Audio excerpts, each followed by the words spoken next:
Guys, wouldn't your wife or girlfriend love it if you treated her to the very best this Christmas? Now you can, with the world's softest pajamas by Pajamagram. Created by a team of pajama experts, the world's softest PJs are lighter than a cloud, softer than a bunny, like cashmere, only better. She'll love how heavenly they feel. Includes free gift packaging and Christmas delivery is guaranteed. So visit pajamagram.com or call 1-800-GIVE-PJs. Welcome to the Right Time Podcast. The Right Time with Bomani Jones. Ladies and gentlemen, welcome to the Right Time. My name is Bomani Jones. Thanks for listening on ESPN Radio and the ESPN app. We are presented by Progressive Insurance. You can send us a tweet at the 1-800-Flowers.com Twitter feed. That is at Bomani_Jones. We got football tonight, Thursday night football, a game that's actually of some consequence for matters that are important to people close to the game and people who are not. It is the Falcons and the Saints. For people who are not close to the game, it matters because it's still got some playoff seeding stuff attached to it. Saints trying to hold on, trying to get themselves a bye. They're probably going to make the playoffs. The Falcons trying to get themselves into the playoffs. Now, Shannon, they playing this game at which Mercedes-Benz are they playing this one at? Is it the Super one or just the other one? I guess it's just the other one, the new one, the new hotness. All right, so it's right across the street from the Georgia Dome. Oh, that parking lot is where the Georgia Dome used to be. Anyway, we got that game. It is tonight. Now, I said something earlier today that seemed to get people a little charged up in some ways, and I'll get to that in just a second. But before I get into why it is that I believe that Falcons Saints is the best rivalry in the NFL right now, let us speak on the fact that it is unquestionably the blackest rivalry in the NFL. And if you don't believe me that it's the blackest rivalry in the NFL, if you are in Atlanta today, tell me, did you go to Lenox? Because if you went to Lenox, it was plenty black and it was plenty football-y. Shannon, one time I went to the Lenox. It was December 26th. I want to say 2012. I went to Lenox. The Falcons and the Saints were playing that night on Monday Night Football. And, I mean, Lenox get black, but it ain't get no blacker than it did with all them Saints fans who came from New Orleans on that bus to come show up at the mall and then go to the game. No. This is the best rivalry in the NFL, and it's not entirely tied to how black this rivalry is, but I would explain to you why the rivalry is so black and why that ties into the greatness of the rivalry. One thing you got to remember about Katrina, a whole lot of people left New Orleans, right? It was an outflow in that when it went down. You know where a whole lot of them moved to? Atlanta. Shannon, who you got as the Giants' biggest rival? Would y'all go with the Eagles or the Cowboys maybe? And that's always a tricky one. I would probably Cowboy fans? How's that? How about this? What if a couple 100,000 of them just showed up in your city, just out of nowhere? We'll see this to stay. We'll see this weekend, huh? Oh, to stay. To stay. To stay. Like they live here now. They live here now, and they always talking to you about how it's better back where they were, and they complaining that your food ain't got enough seasoning on it and stuff like that. Can you imagine that? Like, that's part of what this rivalry is, I think, in its evolution, is the evolution of what, like, the Storm is always going to be part of discussing this because of the Steve Gleason play in 2006. Now, as many of you know, I used to root for the Falcons, but I'm off that narcotic. I don't do that. In fact, I even remember that Steve Gleason play. People had to tell me about that later. I was like, what's the big deal about this? He blocked a punt, you know. Good that the Saints got him a little victory. I didn't realize it was such a big deal for them. I did not. Oh, that's what you're doing? That's what you're doing? I just told you I ain't really tripping on that, and here you go trying to be a jerk about it. I got less of a problem with the actual play than the fact that you thought that was an appropriate thing to do, Shannon.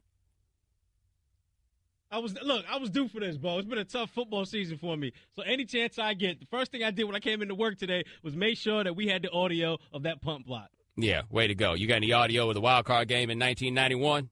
You got anything of that? Where the Saints hadn't won a playoff game in their whole existence and the Falcons came up in their crib and got them? You got any sound of that? Huh? I ain't think so. Haters. Anyway, the hate is real. Shannon, did you see the Mardi Gras float with the Young and the Ringless on it? Like the Young and the Ringless? A Mardi Gras float with a picture of Matt Ryan on it this year with the Young and the Ringless. Like, I don't see any more powerful vitriol that comes from one team to another than with the Saints fans going toward Falcons fans. What you got to remember about Saints-Falcons is this is a rivalry that I believe was primarily bred in mediocrity. Like, the Falcons threw a couple of little early playoff appearances in there. Like, I think they went in 75, somewhere in there. Like, I think they had one there, and then they went in 1980, right? They had that one. But, you know, Falcons ain't got no real illustrious history. Saints had not made the playoffs in their first 20 years of their raggedy little existence. They had not. It took them well deep into things before they got them a playoff win. I think that one against the Rams that year was the first time they'd ever won a playoff game. So these teams were sorry. And they were playing in the same division, and twice a year they got to be sorry with one another. And I felt like the basically what you were fighting for there was, as long as you don't lose to these cats, you're not the sorriest team in the league. Because it was just such an overwhelming collection of sorry, because that's what it was, rooting for the Saints, rooting for the Falcons. It was sorry. I understand, though, that a lot of these Saints fans out here right now don't really know nothing about rooting for the Saints when they were sorry, because when the Saints were sorry, they wasn't rooting for the Saints. You ain't got to lie to me about that. And by the way, I don't blame you for not rooting for the sorry Saints. Just don't be up in my face acting like you was rooting for them sorry Saints when the Saints were sorry and you wasn't rooting for them. You ain't got to lie to me. There's no need. You don't have to do that. You weren't rooting for them sorry jokers. Then they got themselves a little whiff of good, and then the most anomalous Super Bowl. All right, maybe not the most anomalous, but I feel like this. If you go through and you look at the list of teams that have won Super Bowls, there are like 3 or 4 that I believe stand out as being like truly anomalous when you look at the rest of their history. You can make the argument for the Kansas City Chiefs when, 5, forgot about the Jets. Shannon, we'd agree. The Jets, that would be an anomaly given their history. The Chiefs, I feel like, have had some consistent goodness. They just ain't got to the top, right? That doesn't feel fair to say about them. Let's keep going down here on this one. The Bears, will we call their 1985 Super Bowl anomalous? Although they've been twice, unlike the Saints. Yep, we get them off the anomalous. The Saints more anomalous than that one. The Tampa Bay Buccaneers in 2002, that would qualify as being an anomalous Super Bowl win. Like, damn, how'd y'all do that? And then we have the Saints. And the thing, you can't tell them nothing, Shannon. You can't tell them nothing. That's all it took, huh? That's all it took. They got their one. They won. They got that Super Bowl. And when I did root for the Falcons, actually, no, they won that Super Bowl after I quit rooting for the Falcons. I just kept hating the Saints. But you couldn't tell them nothing. What could you say? Like, that's their big joker. And then you know what the little joker became? 28-3. Saints wasn't even in that game. And then that turned into the little joker. And see, that's one difference between the Falcons and the Saints. The Saints' history of sorry doesn't really have anything that really just jumps off the screen about how truly sorry they actually were. The Falcons have incredible moments in sorryosity. That we could make like a dun dun dun dun dun dun dun. Like we could come up with some music about how sorry that they were in the moments that pointed out they sorry. Saints were just so sorry. I feel like, Shannon, the only memory we got really truly is Saints sorry is NFL Films, Archie Manning running for his life. Like, oh, there they come again. Or the images of the Aints with the fans with the bags over their heads. Heads. The paper bags. In fact, I feel like I'm responsible for the Saints having a relatively successful season this year because I normally send out the tweets with the paper bags for the Saints fans to get ready. I ain't sent one out this year. Next thing you know, they out here running the ball, playing smash mouth football, everything else. But I love this. I love this because the people hate each other that much. And it doesn't seem like a totally negative sort of hate, right? It's not a terribly unhealthy brand of hate. And again, this is the blackest rivalry in the NFL. By the way, you know why this is the blackest rivalry in the NFL? And I do think there's something to this because if you've been paying any attention to what people have been talking about with the fans and the protest and who's with it and who's not and everything else, it's worth pointing out. As I said, Shannon, that this is the closest thing we got to a HBCU rivalry. It may not be CU, but it is definitely HB. Right, that is what we have because Arthur Blank, when he bought that team, he figured out the thing about Atlanta that most people don't get. People say that Atlanta is a poor sports town. People say that Atlanta fans are fair weather and don't show up. No, the problem with Atlanta is a segregated town, and you weren't going to be able to sell out those buildings unless you made a real live push to black season ticket holders and black ticket buyers in general. We've seen the Hawks do more of that recently. Shannon, they play all the hippity hop. They got the organ player, you know what I mean? They're going there. Arthur Blank came in the door and was like, oh, so their money spends the same? Well, I guess I'll be offering my seats up to them, too. And that stadium is a different in-stadium experience than anywhere else. And then, Shannon, you get a whole bunch of people from New Orleans. Well, even the white folks. Is it fair to say, like, Harry Connick Jr., for example, can you name a black or white man named Harry Connick Jr.? I feel like there's a bunch of white folks that's listening to this right now that ain't never heard how Harry Connick Jr. really talks. His Michael Jackson voice. Harry Connick Jr. be out here sounding like one of the Neville brothers. Also, on this, my man just sent this in. The mayors of Atlanta and New Orleans are named Keisha and LaToya. Yes. New Orleans got a LaToya. I did not know that. So we got a Keisha and so I think we summed this up. This is, in fact, the blackest rivalry in the NFL. Now, look, like Steelers-Ravens, for example, it's good because the football is good, right? Like if the Steelers and Ravens did not have good football, that rivalry would not be what it is. I don't think it matters what the record is at all between the Falcons and the Saints. That's just some powerful hate. All right, so when it comes to Saints and Falcons, right, before the game, you don't tailgate. It's a cookout, right? Correct. So essentially it's a classic. Yes, it is a classic. That is exactly what it is. It is. What can we call this classic? You know what? That's what we need to make the poll of. During the break, we're going to come up with some names. I guess it would have to be the Mercedes-Benz Classic now, right? Would it have to be? The Benzo Classic? The Benzino Classic? We'll think of something, but yes, probably Mercedes-Benz has to be tied to it. No, but it's definitely a classic. I also feel like both those teams should have marching bands. I think they're selling themselves short. It ain't hard to put together a marching band in New Orleans. And they play in the Dome, too. Like, it's both teams, like a natural fit. Every year, we getting this. That's what I'm saying. It's all right here. It's all set up. And, by the way, Shannon, in domes that people often use for big events. There it is. Like Battle of the Bands. If the NFL hired me, your ratings would stinking skyrocket. Don't nobody care about the protests at a classic. 888-729-3776. That's our telephone number. Coming up next, Mike Mitchell of the Steelers. I don't know if you've ever heard him talk before, but he dropped the bomb on Roger Goodell. Find out how on ESPN Radio, the ESPN app, Sirius XM Channel 80. The Right Time with Bomani Jones. Ladies and gentlemen, welcome back to The Right Time. My name is Bomani Jones. Thanks for listening on ESPN Radio and the ESPN app.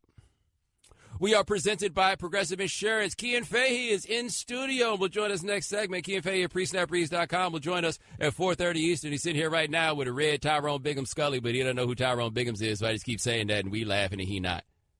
It happens. You got a beak on your hat. I do have a beak on my hat. You're damn right. I just, look up Tyrone Biggums. It'll make sense. 888-729-3776. That's our telephone number. And hey, stop Straight Talk, brought to you by Straight Talk Wireless. Best phones, best networks. No contracts. Hey, just saw Tyrone Biggums. There we go. Day's been made. So we were just talking last segment about the Falcons and the Saints. We got to figure out what we're going to call this classic, Shannon. Somebody said, how about the Crawfish and Crunk Classic? Alliteration. I like that. Somebody also said the Dirty South Classic. I can see that. Right. Cadillac Classic. I think it's a very Cadillac-y affair. Wouldn't you agree? It is a Cadillac affair, but both teams play in a Mercedes-Benz sponsored stadium, though. But you can't take the Cadillac out of people's souls. It's not possible. Doesn't work that way. They got a Mercedes with the wheel on the back. Have you ever seen a Mercedes with well, I guess the G-Wagon, but that's not what we talking about here. I'm talking about a coupe with the wheel on the back. I ain't seen that. Anyway, we're going to keep working on it and let y'all vote. 888-729-3776. That is our telephone number. So Mike Mitchell plays for the Steelers. Mike Mitchell's one of these guys that could be like one of 8 different dudes in the NFL. I'm not sure who exactly I'm mixing him up with, but he could be like one of 8 dudes in the NFL. Anyway, play safety for the Steelers. They came to ask him some questions after Juju wound up getting suspended and after the Georgia Locust suspension was overturned. And Mike Mitchell actually was kind of team Aloka on this one because Mike Mitchell is team knock the hell out of people. Listen to him. At the end of the day, this is football. If you want to see flag football, then let's take our pads off. That would make it easier for me because I don't got to wear heavy shit. But give us flags for me to pull off because that way I know what we're playing. I signed up to play full-speed contact football, and we're not doing that. I feel like I got to ask a guy, hey, are you ready for me to hit you right now before I hit you? And that's crazy. I mean, I kind of do see where he is coming from on that, right? Like, I totally get where he is coming from because you went from you're supposed to knock the hell out of people to, okay, just get them down, which is like a total change in what the game has been. And now I did think Mike Mitchell made a compelling point right here where he was talking about a fine that he had received previously that wound up being reduced on a play involving Andy Dalton and the Cincinnati Bengals. I'm going to mess around and get hurt trying to protect an offensive player because he's running an over route. Damn it, your quarterback shouldn't have threw that ball messed up. That happened 2 years ago. I'm not joking at all. Andy Dalton threw a ball to Tyler Eifert 2 years ago. Tyler Eifert had to dive for it. I was aiming for his gut. But if he don't dive, he don't get in the head. That's $50,000 out of my pocket, though, because Andy throws a bad ball. Make that make sense. He is right about that, by the way. Shannon, what they call that in football, a hospital ball? You ever heard that one? Those dudes throw them hospital balls? I'm sure you're going to have a Eli Manning joke in here somewhere. So I was waiting on it. Well, who did he throw a hospital ball on? Who hasn't he thrown a hospital Oh, okay, my fault. I didn't realize that I had tapped into your own little personal issues. I was just talking about what was going on in general, that he had to get up any giantness. I mean, it was the Odell Beckham initial ankle injury, and he went high and got hit low. Yeah, that was a bit of a hospital ball. But the point, though, is that quarterbacks throw hospital balls. You think they're going to start finding quarterbacks for throwing those hospital balls? But that's part of it. I think the point he makes is a good one. It's a bad pass. I make the play that I'm supposed to make. This dude does what he has to do to adjust to a bad pass. Now it's costing me money out of my pocket. I think he has a point there. And speaking of having a point, he decided while I'm here, let me holler at your man, Raj. There's just so much going on in the game right now. Yes, obviously I'm a little flustered, but I mean, we just got to do better. We got to do better. I said it yesterday. We got to do better as players when we sign the next CBA. We got to get better leadership as who's running the league, because obviously everybody from fans, owners, players are all disappointed in Roger Goodell. We just got to do better. We can't have a guy where you just hand out discipline on how you see fit. There needs to be a set guideline of how we do what we do. All right, Shannon, where are you going on this one, L.A. or the Bay for Mike Mitchell? I'll go L.A. Trick question, apparently. Kentucky. Okay, that doesn't make sense because I heard him reference that he has a cousin, I think family members in Cincinnati. Oh, that did explain how it was that he had family members in Cincinnati. Okay, I was hearing a lot of Cali in his mouth, but no, he is actually from a town called Fort Thomas, Kentucky. That Shannon also get the feeling, given the way he talks about hitting people, that sounds like a town that he is unwilling to return to. I heard a lot of can't go back in Mike Mitchell. Because that $50,000, you think that $50,000 ain't no big deal? Mike Mitchell's like, man, I can't get back none of this money. I need it all. I cannot go back to where I was before. I cannot do that. But I thought he made some good points. In fact, Dominique Foxworth also thought that he made some good points. He was on Outside the Lines today saying he agreed with Mike Mitchell. I agree with Mike Mitchell for most of what he's saying. I think the problem is that the NFL wants to change the perception. They're trying to evolve the game to a point, or at least evolve the perception of the game to a point where we think of football like every other sport and not like the kind of excessively violent game that it is. And I think that's the problem, is they don't want to accept those two things, and they're trying to force players to evolve in a way that they just can't fast enough. I mean, there's something to that, right? Like, how do you change what you've been doing forever in these moments like these? How are you supposed to do that? I've said this before. I ain't never seen anybody ever get fired for hitting somebody too hard, but we have all seen people get fired for letting people catch the ball in front of them. And it's going to take a long time for the NFL to make peace with that reality. One last thing for Dominique, though, and he's talking about this with the NFL. The NFL, they got to know you can only make this game so safe, but they also need people to think it's safer than it is.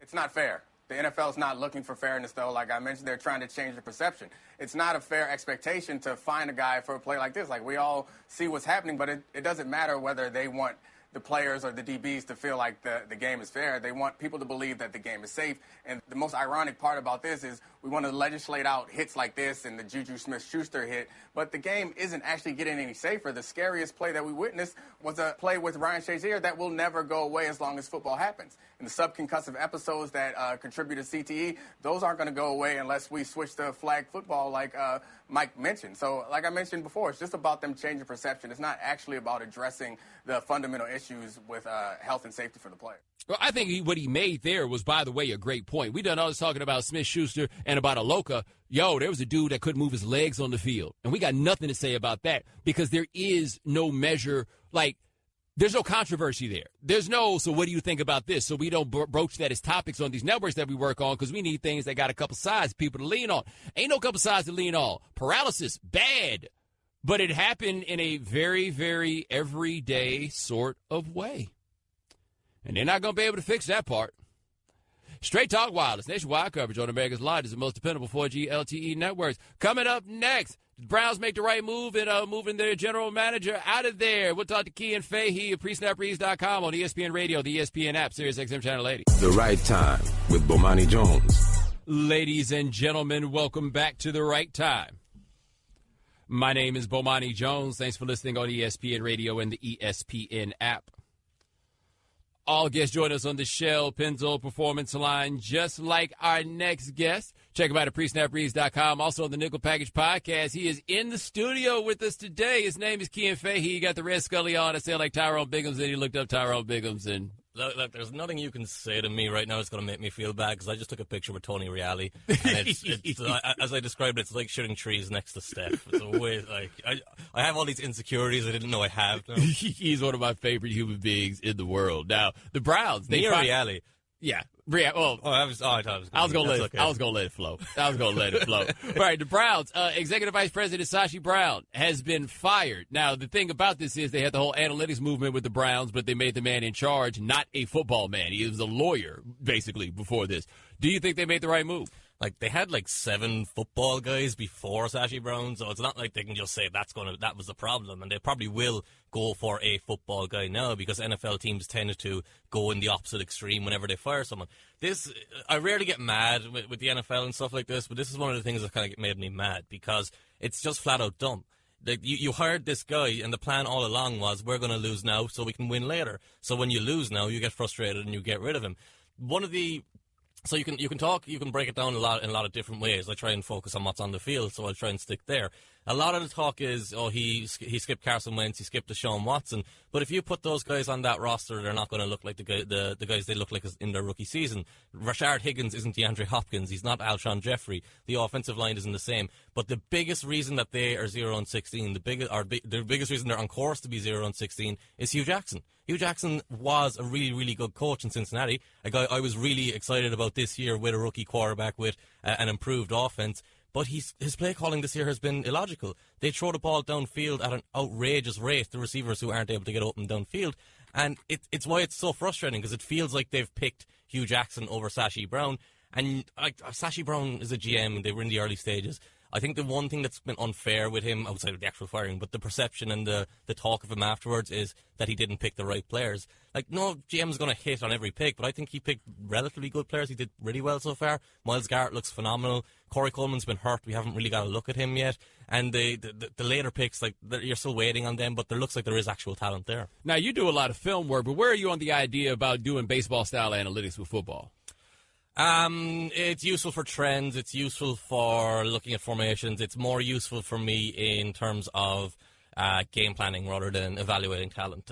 The one thing that kind of stood out to me with this was, it's less about the analytics and the numbers. It's more about the philosophy that they took on. And this shouldn't be something that's kind of crazy to anyone, because it's what pretty much, as far as I know, everyone does when they play Madden. You kind of trade your picks down, you get a bunch of picks, and you kind of get future picks, stock up in future picks, sim the season forward. You can't do that now, and that's why you got fired. But you sim the season forward, and then you have all these draft picks, and you can build this awesome team. And that's what the Browns are going to do. And that's the kind of the benefit of the analytics to me, is they're set up like no matter who the Browns bring in now, unless they bring in someone who's a complete disaster, they're going to be 500 pretty quickly, because they've got 2 first-round picks next year, 6 second-round picks over the next couple of years. They're going to be able to build a phenomenal roster. All right, John Cian Fahey, PreSnapReads.com here on The Right Time. Switching gears, how was the first game of Jimmy Garoppolo? He actually played pretty well. I think the first thing you have to note, though, the 49ers did a pretty good job of keeping Akeem Hicks and some of those crazy Bears pass rushers off his back. He had clean pockets to work from, and it was a very cautious game plan, but that's what Kyle Shanahan does, so that's what he's going to be playing in moving forward. What stood out with him, his intermediate passes were really good. He got the ball out with good timing. It came out quickly. The velocity he had, hitting receivers in stride. He had one interception, and it was actually kind of a really interesting play, because it's one that's difficult for me. Like you asked about analytics a minute ago, one of the things I do is charting with spreadsheets. And the big challenge of charting with spreadsheets is when you come to a play, it has to go on one or the other. You can't kind of say it's ambiguous and you're not 100% certain in the middle if you want to get every single play accounted for. And on that play, the receiver actually gets both hands on the ball, and the defensive back undercuts him and takes it out of his hands. But you can say that the quarterback threw it a little bit behind him and a little bit high. If he puts it in a perfect spot, it doesn't get intercepted. And that kind of brings you to what margin of error do you expect. For me, it probably goes down as the quarterback's fault, because it's just that slight bit behind where it should be. But that's nitpicking. Overall, he played pretty well, and they won on field goals. They didn't win on touchdowns, so you're not giving him too much credit, but he was fine. Well, one thing we talked about before with him was, how do you know if this guy is some kind of franchise quarterback? And people convince themselves of that while he was not playing. Do you think there's enough time left in the season for you to get a handle on what they've got? Yeah, you give me 200 pass attempts, you give me 250-odd plays where you can evaluate him sacks, you can evaluate audibles to running plays and stuff like that. I think you get a good grip on a guy, but at the moment he's still at about, 145, something like that, so give it 2 or 3 more games. I also don't really buy into this idea that Like, he hasn't been there long enough to learn the offense. He's been there, a month now? Must be at least a month. That he's got enough time to be a judge now. All right, talking to Cian Fahey, presnapbreeze.com here on The Right Time. Switching gears back to the Browns. How did Josh Gordon look? Phenomenal, man. He's going to have a 200-yard game at some point before the end of the season. His first target was over the middle. He ran between two defenders on a slant route. The ball was slightly behind. It was meant to be behind because there was a linebacker underneath. He reached back, plucked it out of the air with his fingers, and fell in for about a 9-yard gain. But it was the second target that he had in that game that really stood out, because you remember Josh Gordon when he was back in the day. All you saw with him was he's running downfield and no one's running with him. And on the second target, there was a safety who lined up, I'd say, 20 yards off the line of scrimmage, who dropped deep at the snap, kept dropping deep, and Josh Gordon just ran right by him. It did not matter. That's a professional athlete, and Gordon went right past him. The ball was slightly overthrown, so Kaiser missed him, and he didn't have a chance to make a play on it. And then later in the game, I think it was the third quarter, Josh Gordon got off the line of scrimmage and got downfield. He was broken on the inside shoulder of the cornerback. Again, would have been a long touchdown if Kaiser hadn't thrown the ball over towards the sideline.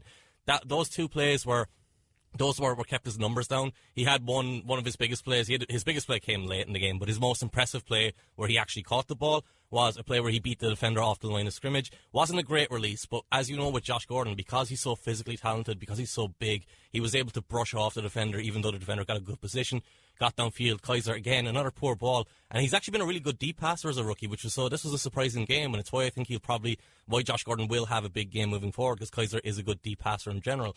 But he got downfield, had to reach back over the defensive back and pull it in. And those kind of ball skills, for all that Gordon did when he had huge numbers, those kind of ball skills weren't always there. So he might have even gotten better while he was out. All right, talking to Cian Fahey of the Nickel Package Podcast here on The Right Time. All right, we got the upside matchup of the week. We got Sammy Watkins going up against the Eagles. What do you see there? Yeah, I wanted to talk about Watkins this week because it feels like we haven't really talked about him that much. I think he's having a great year. His numbers aren't huge, but he's playing a really specific role in that offense. And the Eagles cornerbacks, like Ronald Darby's, this is the kind of the Buffalo Bills trade bowl, I guess, because Ronald Darby was traded away from the Bills as well. He won't be able to stick with Watkins. Jalen Mills is there. He won't be able to stick with Watkins either. If that offensive line for the Rams can hold up against the Eagles' defensive line, Watkins could go off. You down to do one more, man? You just hanging around? I've got nothing else to do. Yeah, I was about to say, it's cold outside, too. That's Cian Fahey, PreSnapBreeze.com, and the Nickel Package Podcast. This holiday season, Upside.com is giving all business travelers the gift of a better business travel experience. Just book your next trip at Upside.com. You deserve a better business trip. Upside.com. The Right Time with Bomani Jones. Ladies and gentlemen, welcome back to The Right Time. My name is Bomani Jones. Thanks for listening on ESPN Radio and the ESPN app. All guests join us on the Shell Pencil Performance Line. Cian Fahey here, PreSnapBreeze.com, the Nickel Package Podcast, in studio with us, hanging out for one more segment. Also, check the Twitter account at ESPN Radio, the ESPN Radio Twitter account at ESPN Radio. We're trying to come up with a name for the Falcons-Saints game. And, Shannon, we got some dork. Let me find the dork. What's the dork's name? The dork's name is John. This is a joke. You have to keep in mind that Bomani is going to exaggerate anything that involves Texas or Atlanta because he has connections to both. Very easy to see if you listen to him long enough, to which I'll say, A, thanks for listening. B, we did a whole radio segment about this. This rivalry is pretty cold. You just don't know. You dork. All right, well, we got a Twitter poll up on the ESPN Radio account right now asking if this matchup were an HBCU Classic, what would the name be? We listed 3 options, and we also have other up there as well if you want to give your suggestion. Right now, the options, Dirty South Classic, Battle at the Bends, or Crawfish and Crump Classic. I'm a little worried about these people and their own suggestions because not everybody's in on the joke. I'm a little worried you were going to ask me for one. No. I think we're going to give you a little time to ease into this Americanness. Cian Fahey is on with us. All right, so we're going to talk a little more football. Alvin Kamara, you hear Sean Payton say earlier that he felt like the only person stopping him from being Rookie of the Year was Sean Payton. How good's he been this year? Actually, the only Sean Payton quote that I really liked, and this is kind of a sidetrack, but he said if we thought Alvin Kamara was going to be this good, we would have taken him higher, which is kind of a nice thing to hear because normally coaches will pretend they knew all along and they were waiting for him to fall and stuff like that. But yeah, Kamara, like, it feels like Kareem Hunt was like the first 8 weeks of the season was this freak running back doing things that no one had seen, and then Kamara kind of just picked up the baton since then and has emerged. And he's doing things that are very, very rare because, like, for about 3 weeks, the Saints kept running screens and not once did any of his blockers block anyone, and Kamara was still gaining 20 yards all the time. And in this game in the game last week against the Panthers, he sealed it at the very end on a screenplay where it was well blocked, but the timing was thrown off by a defender underneath, working underneath Drew Brees' eyes. And it forced Kamara to adjust as soon as he caught the ball, and he had to cut back across the field, and that's the one thing you never want guys to do. And as soon as it happened, it was like he's going to be in trouble. But because of his speed and because of his quickness of action, he was able to keep getting away from people. And you'll like this because of the Texas connection. But Jamal Charles, I haven't seen anyone play like this since Jamal Charles. And Jamal Charles, at his peak before his second ACL tear, was phenomenal. Yeah, that's world-class speed that you're talking about when you have Jamal Charles. Someone asked me this week, it was like, is he who's faster, or is Tyreek Hill the guy who should be compared to Jamal Charles? Tyreek Hill is really fast on a straight line. When I'm talking about Alvin Kamara, I'm talking about reaction speed, I'm talking about balance, I'm talking about that little bit of acceleration and the second burst of acceleration. It's all right now, it's crazy because you can perfectly defend him and you're still not going to get him down. All right, Dr. Cian Fahey here, the Nickel Package Podcast here on The Right Time. Shannon wants to know if you think Ben McAdoo should have been fired. Was Shannon a big Ben McAdoo fan? He's all over his face. So I think it's something you probably have to talk a lot longer about. But yeah, he should have been fired. But the whole mess of the last couple of weeks has kind of made it all really confusing. He should never have been hired in the first place. Him and Dirk Cutter in Tampa Bay were hired because they were the teams were scared of losing them. They thought they were so important as offensive coordinators that you moved them into head coaches. And McAdoo wasn't a great offensive coordinator. The difference there was Kevin Gilbride was an awful offensive coordinator, and he replaced Kevin Gilbride, changed the style of the offense. It became this short passing, shotgun heavy, 3 receivers, 1 tight end, and over 95% of the plays. And Eli is a smart quarterback. Eli is a technically refined quarterback, even though we call him a turnover machine or whatever. But when he was in that offense, it was able to work. So Eli, in the season before McAdoo arrived, threw 27 interceptions and 551 attempts. The 2 years when McAdoo was the offensive coordinator, he threw 28 on 1,219. That's a totally different situation. But it's a different situation because it's a different style of offense. It's not like Sean McVay with the Rams. It's not like it's a brilliant offense. It was just a different style, and that's where they messed up from the very start. And you're a little higher on Eli than most people. I'm a little higher on Eli than you, I think. Yeah, I'm about to say, Eli and Ryan Tannehill are the two where I look at you and I'm like, wait, what? So that's what I know when I get fired and kicked off this show. It's like Tannehill comes back and throws 2 picks. No, I was higher on Eli just because of what I said about Kevin Gilbride. He was in this offense where you've got to throw the ball downfield with anticipation into tiny windows while under pressure. Any quarterback who does that is going to have worse numbers than a guy who's throwing short from plain pockets. All right, talk to Cian Fahey here, presnapbreeze.com here on The Right Time. All right, we got a big game this week, Eagles and Rams. Where are you looking on that one? I'm really fascinated by this game because not only are they two kind of teams that we didn't expect to be where they are, but Jared Goff has had like he's kind of had a very consistent year week to week because of the setup of that offense, but he's had one game where it was like, oh yeah, he's getting exposed a little bit, and it was against the Vikings. In that game they scored, I think it was 1 touchdown overall. I think they added a field goal or something as well with it, but that touchdown came in on the first drive. It's the scripted plays. It's McVay knew exactly what to do to get the defense off balance and attack it. After that, Mike Zimmer adjusted and they shut him down completely. They were able to get pressure on him and he completely fell apart. And I'm wondering if the Eagles are going to be able to do that because their defensive front is phenomenal.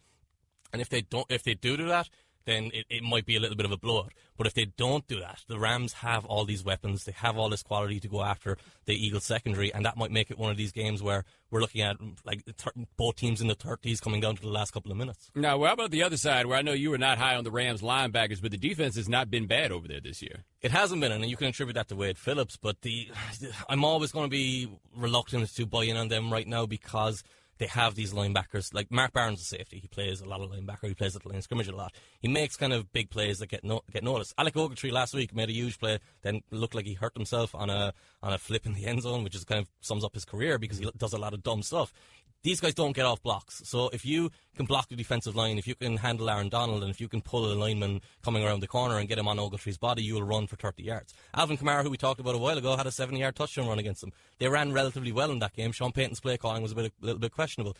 So I feel like if you get the right matchup, and the Eagles did it a couple of weeks ago against the Cowboys where they kept trapping linemen, they kept using misdirection runs. If they go to that offense, that might be very effective against them. Now, Aaron Donald, has his play this year been up to usual standard? Because I feel like we're not talking about him as much this year now that the rest of the Rams are decent. Well, you have to kind of look at how teams approach him, too, because he's been in the league a little bit for a while. Aaron Donald is, like, remember Ndamukong Suh? Remember he had 10 sacks his first season? And he was this really productive player, and people kind of thought he's going to have 10 sacks every year. That's never going to be what you are as a defensive tackle. It's why J.J. Watt was so rare, even though he moves outside. Like, you look at Calais Campbell, the role he played in the Arizona defense last year, opposed to this year with the Jaguars. With the Jaguars, he gets he gets more production sack-wise because he gets to go upfield a lot more. I'm not concerned about Aaron Donald at all. He's providing value. It's disruption. He's making defenses call certain plays. He's making the quarterback get rid of the ball quicker. You don't worry about him. Guys like him, he's like Odell Beckham. Unless there's like blatant drops, you're not going to worry about him. All right, that is Cian Fahey. Check him out, presnapbreeze.com. Also, the Nickel Package Podcast. Hope you're enjoying the country. I was going to say the city, but I guess it's bigger than that. You got to do L.A., now you're doing New York? I should have done LA second. Yeah, it's a little breezy up here, but man, thank you so much. All right, now, 888-729-3776. That is our telephone number coming up on the 5 o'clock Eastern hour here on The Right Time. And coming up next, LiAngelo and LaMelo Ball now have agents, and is more interesting than you give it credit for. ESPN Radio.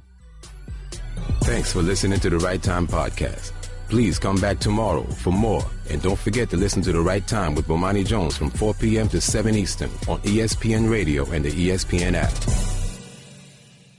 Guys, wouldn't your wife or girlfriend love it if you treated her to the very best this Christmas? Now you can, with the world's softest pajamas by Pajamagram. Created by a team of pajama experts, the world's softest PJs are lighter than a cloud, softer than a bunny, like cashmere, only better. She'll love how heavenly they feel. Includes free gift packaging and Christmas delivery is guaranteed. So visit pajamagram.com or call 1-800-GIVE-PJs.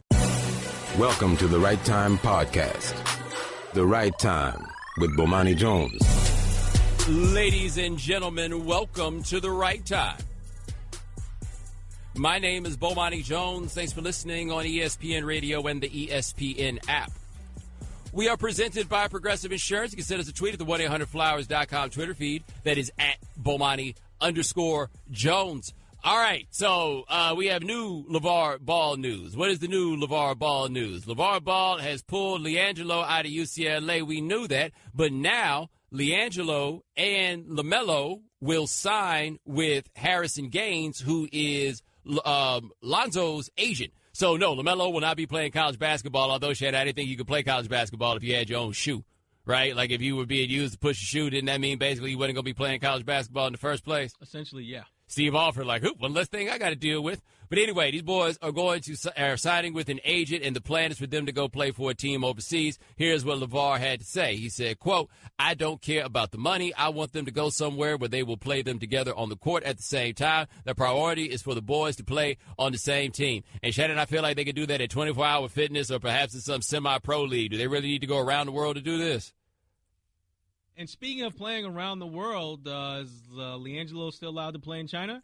That's a very good question. China, as he calls it? Yeah, that's a very good question. No, I am intrigued by this for a number of reasons. Number one, I don't have any problem with the idea that LaMelo Ball is not going to play college basketball. Play college basketball for what? Like, you got to explain to me what it is that he's going to get out of college basketball that absolutely cannot be replicated. I think that some people have made the argument that they're being deprived of the collegiate experience, but I feel like you guys need to read up on what college athletics is and ask how much it truly compares to what is the collegiate experience.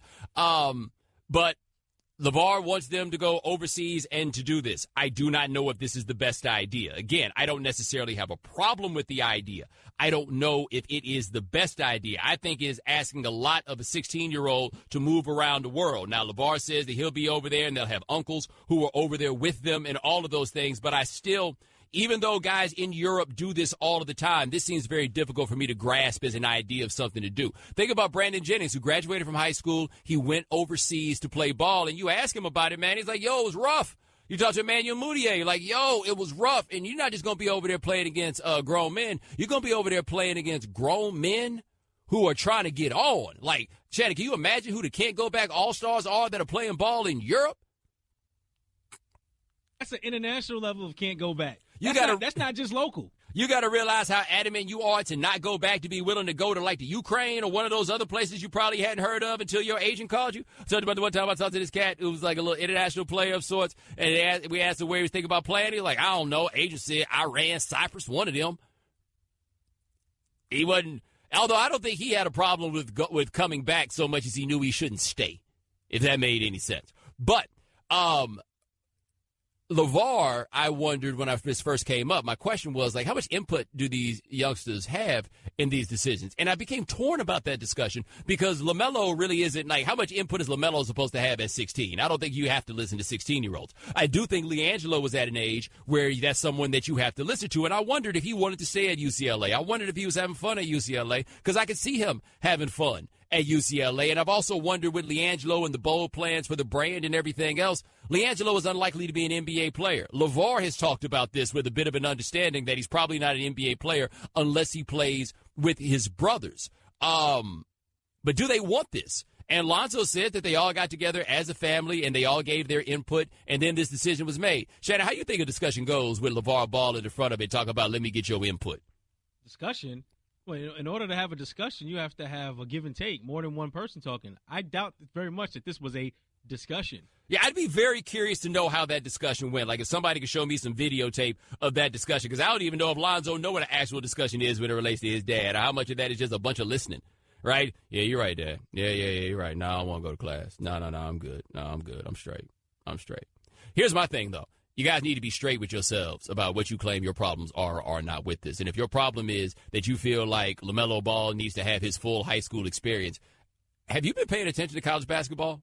Like, for a while, do you think it's like a real high school experience when you get these cats like Kevin Durant who go to 3 different high schools? These dudes wind up going to these prep schools where they're just there, basically just there to play basketball.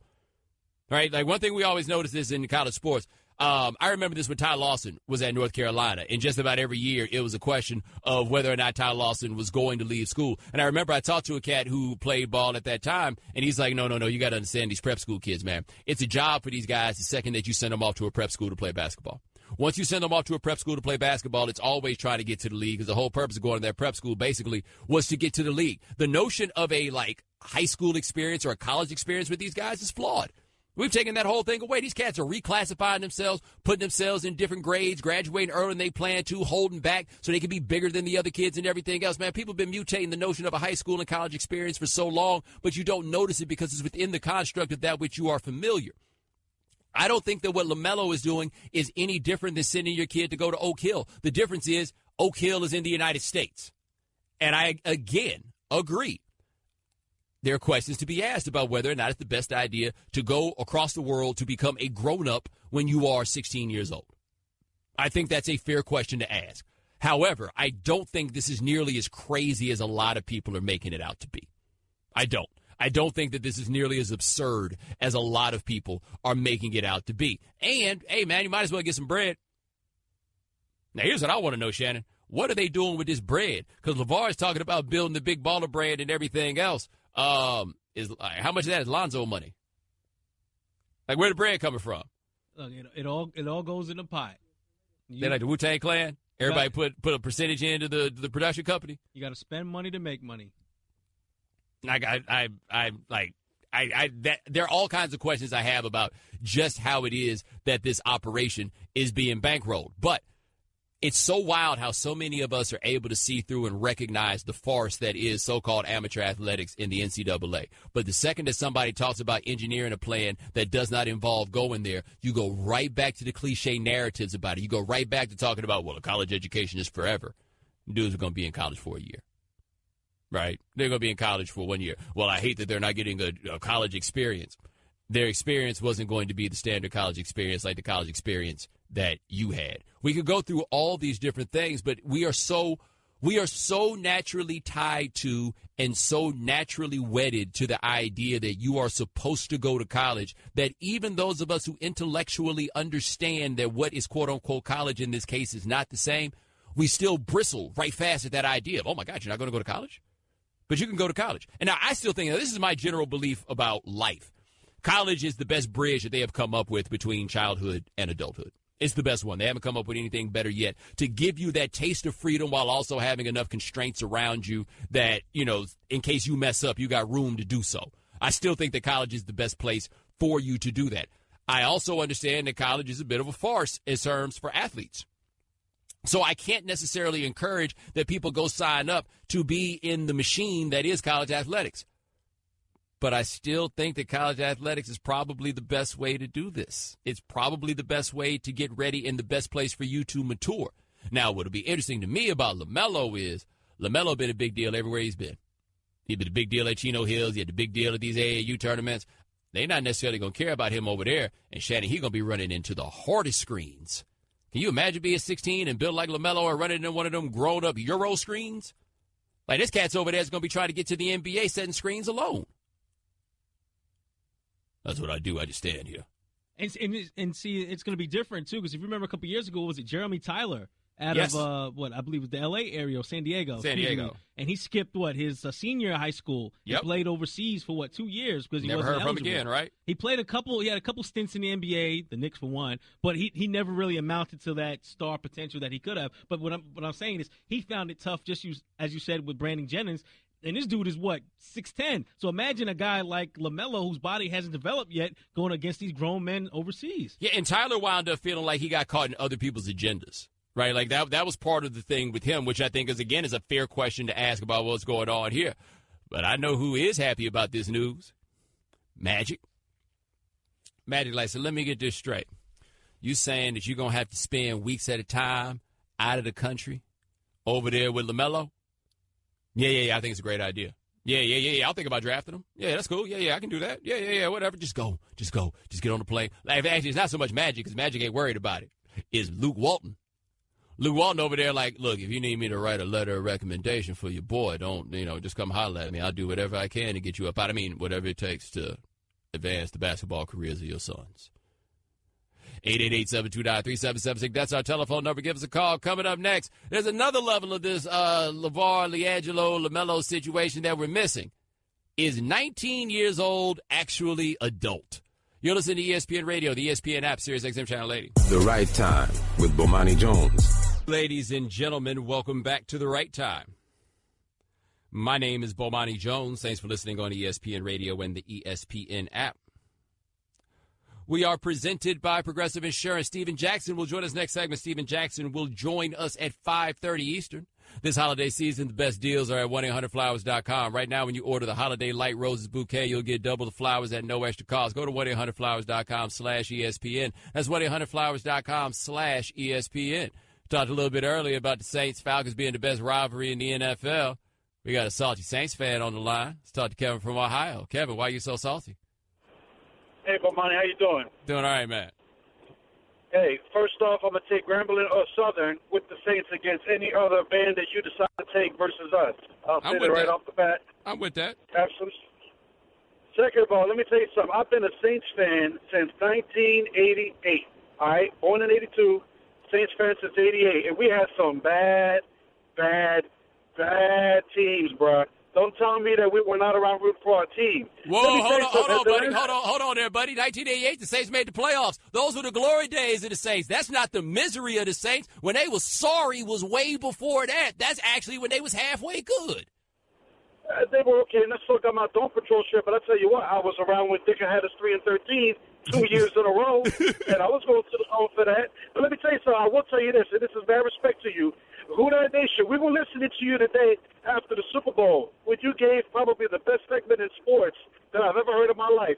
Hey, guess what, everybody? Y'all should know, America knows, New Orleans, we hate y'all in Atlanta. We can't stand y'all. Everything Bomani said was the truth. We don't like you, can't stand you, your city smells, and I tell you what, I can't wait for that. Yeah, Kevin, appreciate the call. I do kind of want to make a bit of a point there, as he said something I was going to say something about, but then he went so deep into his hatred, Shannon, that I just kind of forgot what it was that I was going to say about these. Ooh, the Saints. Was it the 88 season? No. No.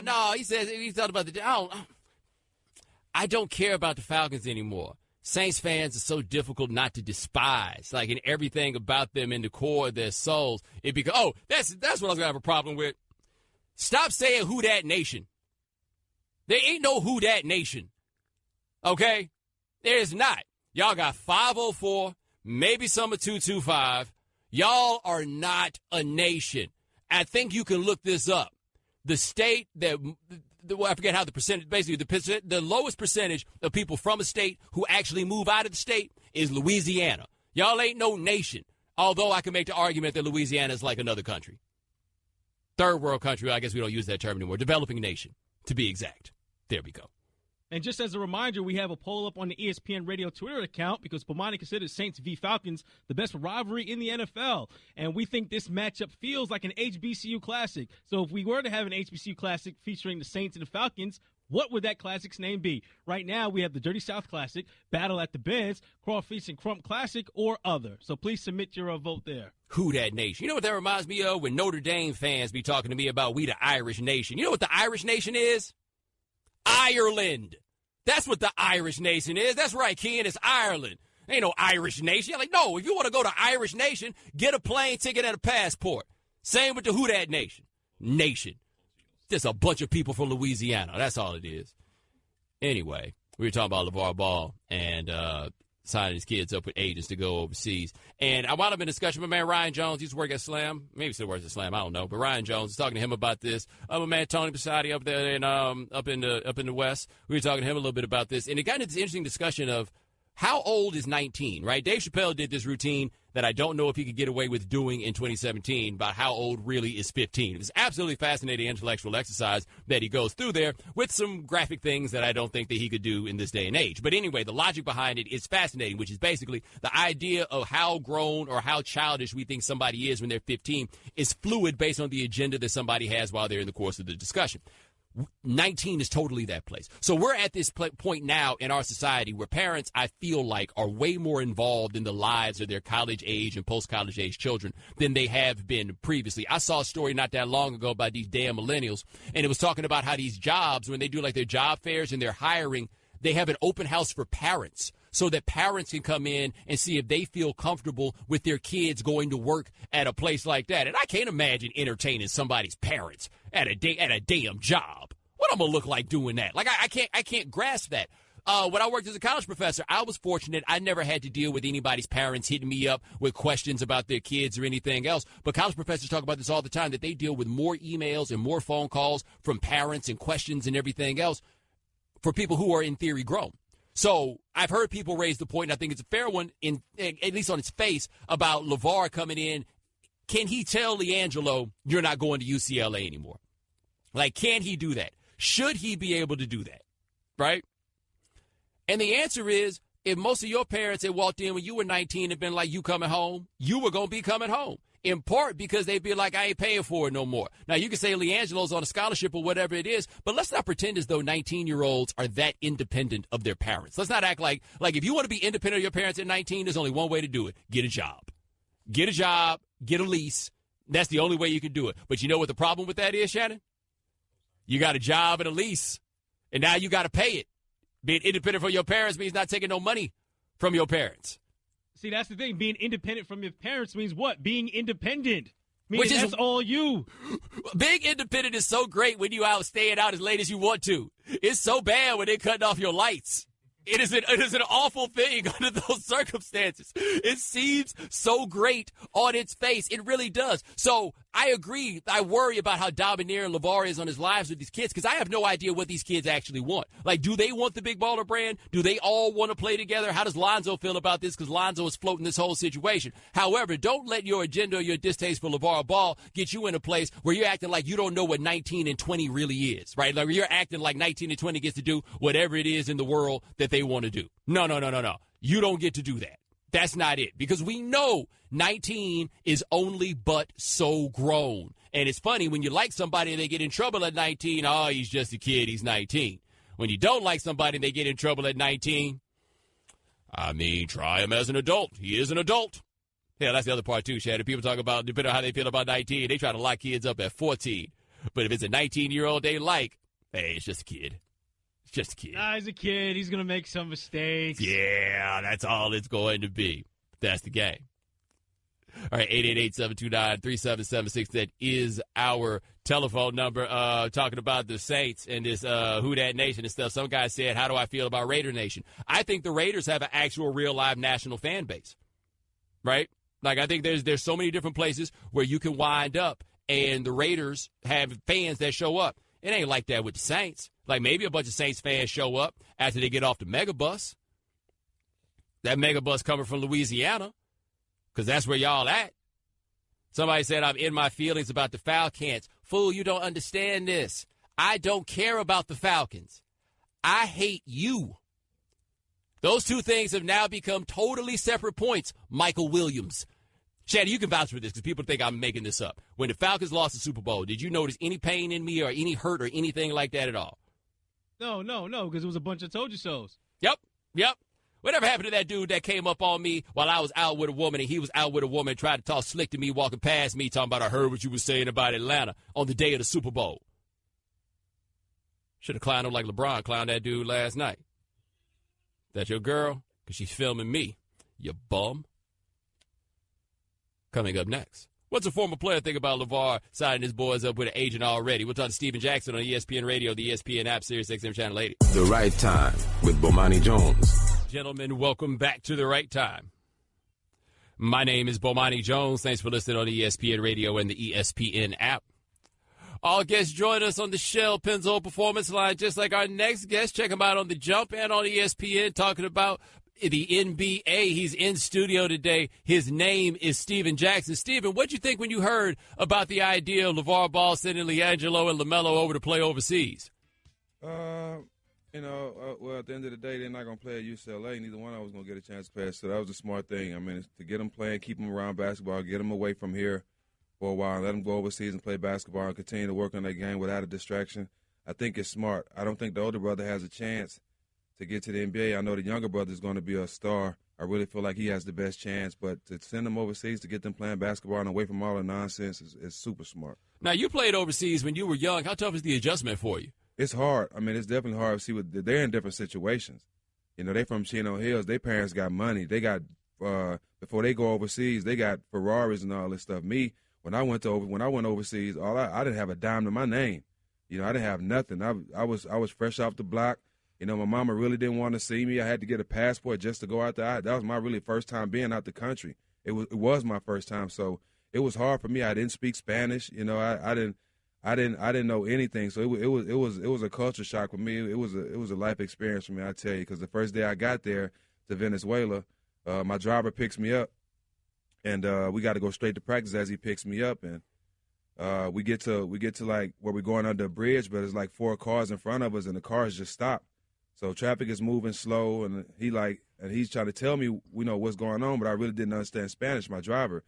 But we get closer to the 2 cars from under the bridge, and it's a 14-year-old kid that just jumped off a bridge right in front of us and landed right there on the ground. So that was my first day in Venezuela. I wanted to go home, but it wasn't my first time seeing death, and I knew what I was there for. I knew it was my road to get to the NBA. So that first day, it kind of killed my confidence, but it made me strong at the same time. We're talking to Steven Jackson on The Right Time, and I tell people all the time, I talk to you about this, that you were like the first NBA player I ever saw in high school. We were like, yo, that dude is going to the NBA. how much of a change was it for you, though, to be around people where they didn't really care who you were? Like, they weren't calling you the wonder in intros when you got to Venezuela. Right. Well, like I said, it was different. Even for me, everything I wanted, I had to order. I had to point to it. I honestly did was when I got there, I was 18. I was 19, actually. I actually got a couple chicks that understood what I was saying, and it kind of translated with them and made them move in with me. Are you serious? Yeah, I had two chicks move in with me that didn't speak the language. I mean, that spoke the language and also kind of understood what I was saying. I made them understand what I needed. And it worked. I paid them to stay at my house, cook, clean, to go get me everything I need.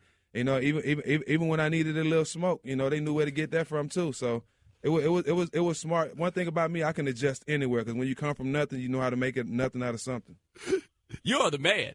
Right? I think if anything is solidified the fact that you are the man, that you showed up in Venezuela, didn't speak no Spanish, and moved in 2 people. One bag and made it happen. It took care of them. Now let me say this.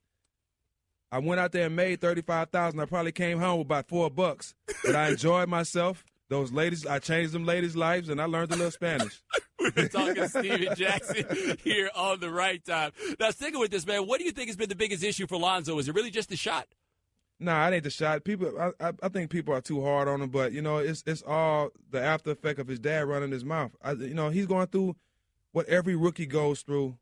As a rookie year in the NBA, the game's different. You're playing against the best talent in the world. You're playing against talent you've never seen before. The season's longer. The line is longer. Like, everything is new to this kid, but for the most part, he's handling it like a G. You know, he's not getting kicked out of the game. He's not panicking. He's not going to kill his teammates. He's not blaming it on nobody else. He's just thinking too much. And I kind of blamed it on Luke Walton. You know, every time you ask Luke Walton about him, Luke say, he's going to be fine.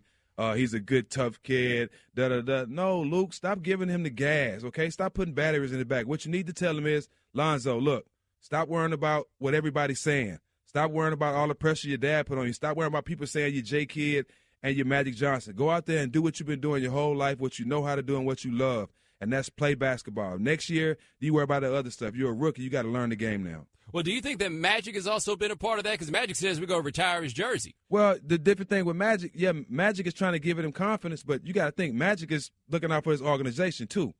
So for the most part, I know Magic didn't had that conversation with him as a player.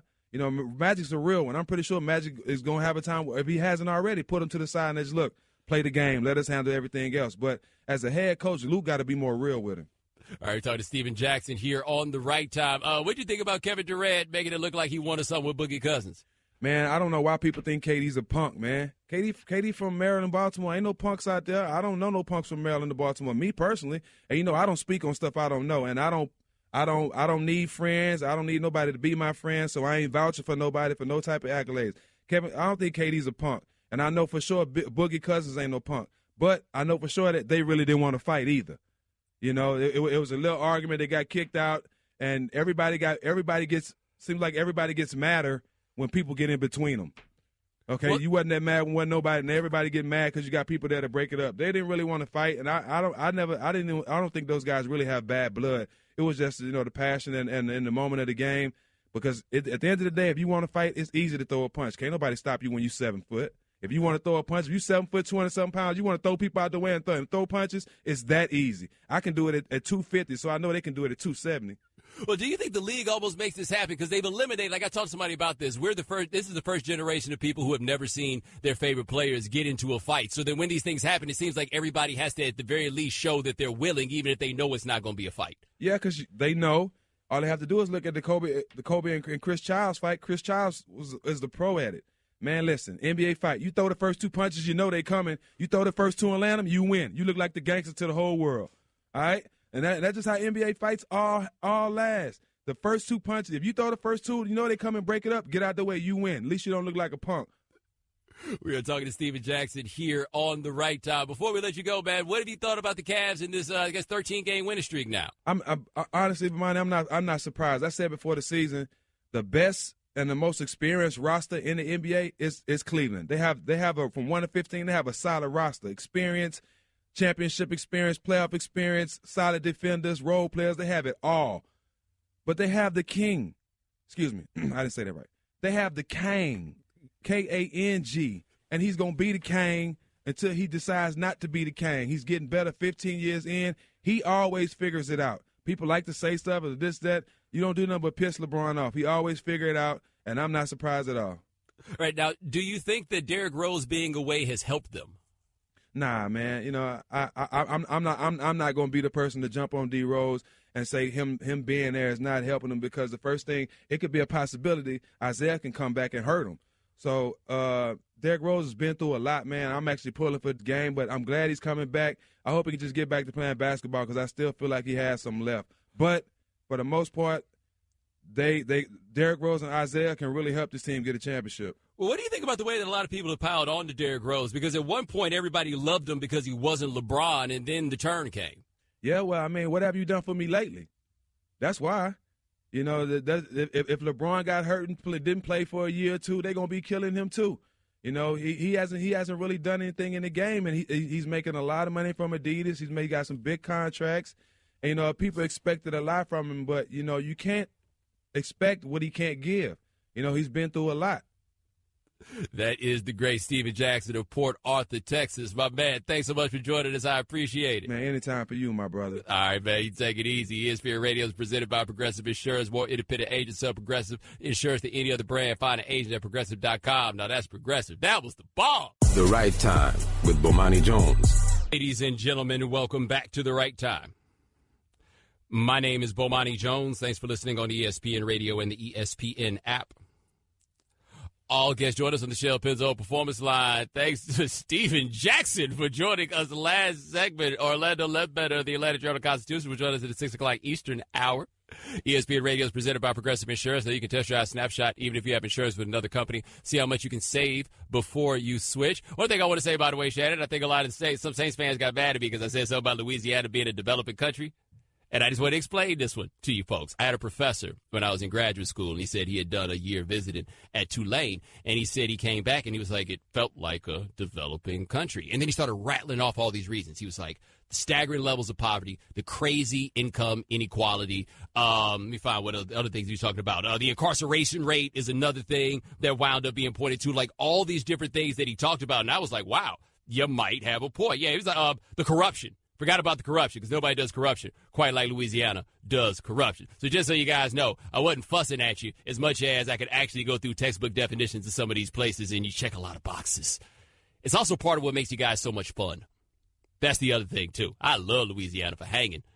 Living, we're having a completely different discussion. But for hanging, we can do that. 888-729-3776. That's our telephone number. Shout out to Tennessee. We are not laughing at you guys anymore. You guys have a head coach.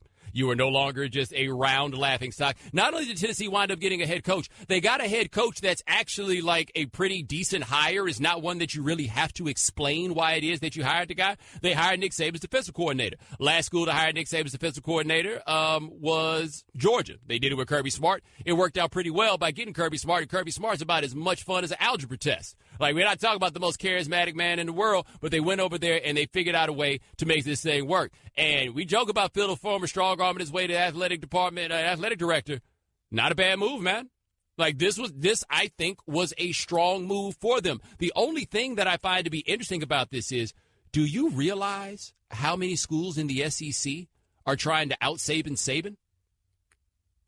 I mean, Jimbo Fisher, hiring Jimbo Fisher to go to Texas A&M is trying to out-Saban. Remember, Jimbo Fisher is a former Saban assistant. And also, don't forget, then they won the national championship. Jeremy Pruitt, who's now the head coach at Tennessee, was his defensive coordinator. They were playing the Saban game over there. Will Muschamp is a Saban assistant at South Carolina. Kirby Smart, Saban assistant at Georgia. We just talked about Jeremy Pruitt. That's another Saban guy. Like, there's a whole lot of people that are trying to out-Saban. Even Vanderbilt, while they didn't go get Saban, they went and got Derek Mason, who was a defensive coordinator at Stanford under Harbaugh, which is a kind of similar form of football that you're trying to play. Florida, what are they trying to do? They're trying to go back to Urban Meyer football. They went and got Dan Mullen and brought him back around. This is just a very interesting thing to watch and observe with these schools in the SEC. The thing is, can you out-Saban if Saban gets better players? Like, serious question. How can you do this? Can you do it if you don't give players the quality that Saban has? And that's what's going to be hard for everybody to get. The other thing that's going to be interesting is you can try to out-Saban if you want to, but Saban went and figured something out. Every game that Saban has lost at Alabama since 2008 has been to a quarterback who can move. Like, you can go look up and down the line. It has been to a quarterback who could move. Jordan Jefferson and Bo Wallace beat him twice, and the fact that they could both move was a big part of it. Saban went and got him a quarterback who could move. Shannon, I don't know if you've seen Georgia, but that quarterback don't look like he can move. But getting back to Saban, so essentially you're saying that Saban went out and out-Saban? He went out, that's exactly what he did. Except he got a dude who can move but can't really throw. Like, you got to find some sort of middle ground on that one.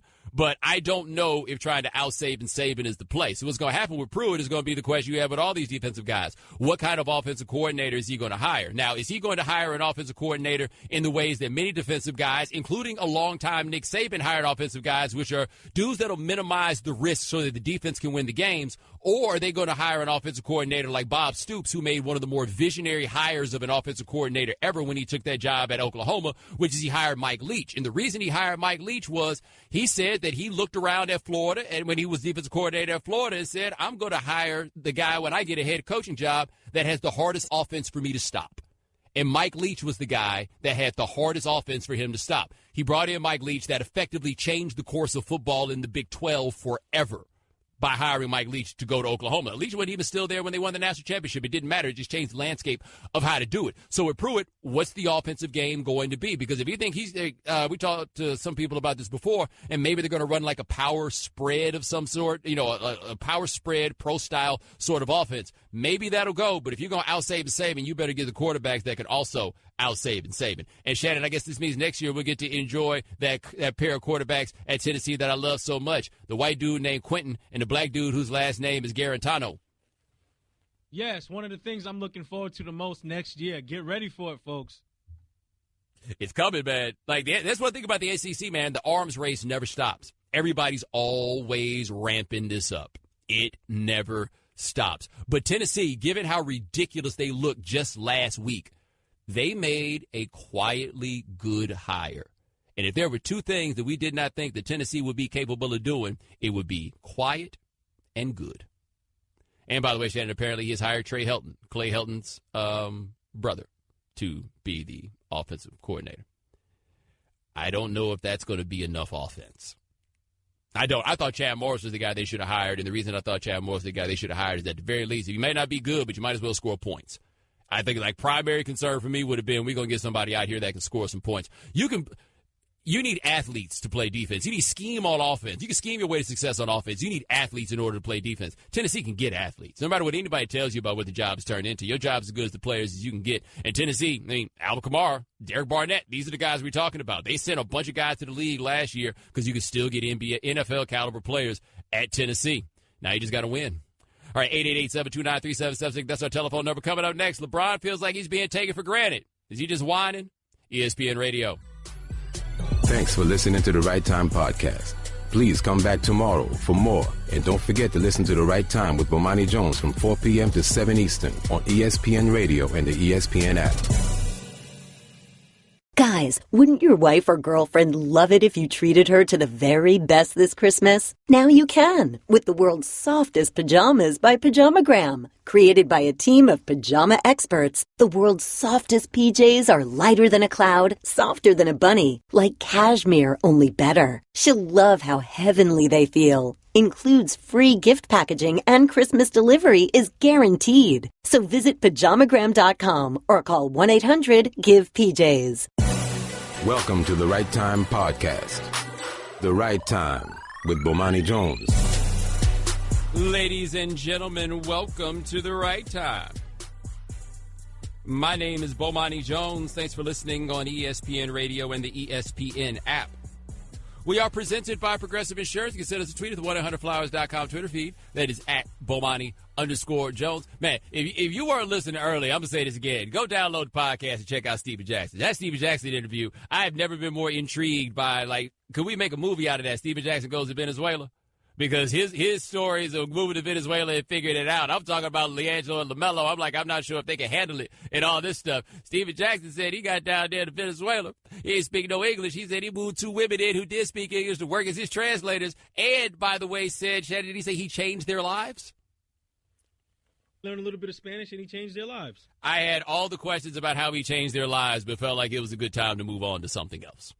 Anyway, 888-729-3776. That is our telephone number. The Cavaliers, what are we up to now? 13 wins in a row for the Cavs. The Cavs have gotten this thing here rolling. Yesterday at shoot-around, LeBron said something interesting where he said, I think people have just grown accustomed of what I do, and it gets taken for granted at times what I do because I do it so often, and it's been a constant thing for so long. It's like, oh, that's what LeBron's supposed to do. It looks easy, but it's not. Of note, Shannon, you remember that time after that playoff game where LeBron said he spoiled people with his play and they got really mad? Isn't this the same thing? He was right on both counts.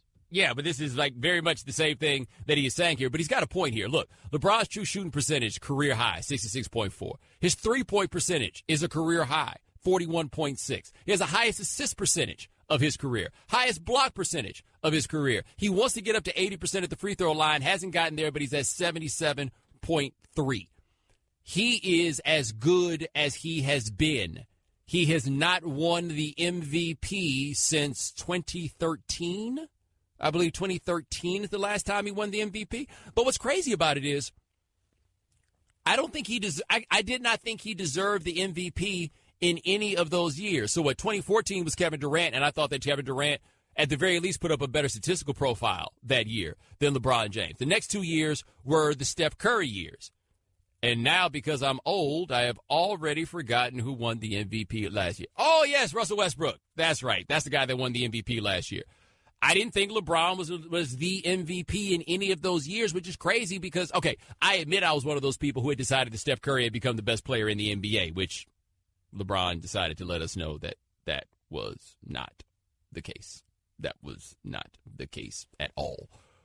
But we do take him for granted, I think. Like, how long is this going to go on? Like, it is insane that he's as good as he is right now. He's reaching a point where, so the best comparison I can make is a couple of years ago. I guess it was almost like 5 years ago now. It was on Around the Horn, so it had to be sometime within the last 7.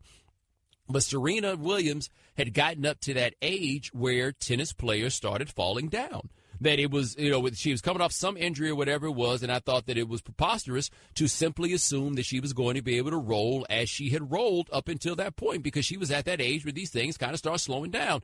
And, of course, she's been Serena Williams ever since then. Look, LeBron is now at that age where I think he turns 33 this December. He's at that age where you reasonably expect that there's going to be some decline.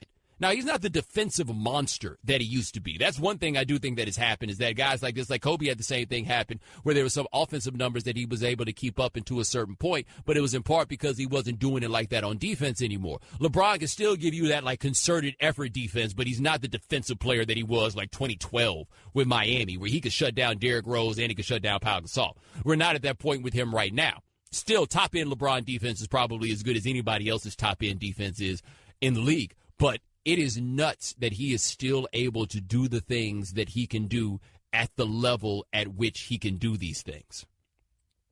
Also, Shannon, we have something very interesting here. LeBron says that he has visualized the way Isaiah Thomas will fit in with the Cavs because he'd be scouting on 2K. Yes. Well, I can't blame him. We've talked about this before with video games. And how did I learn to cover 3? Madden.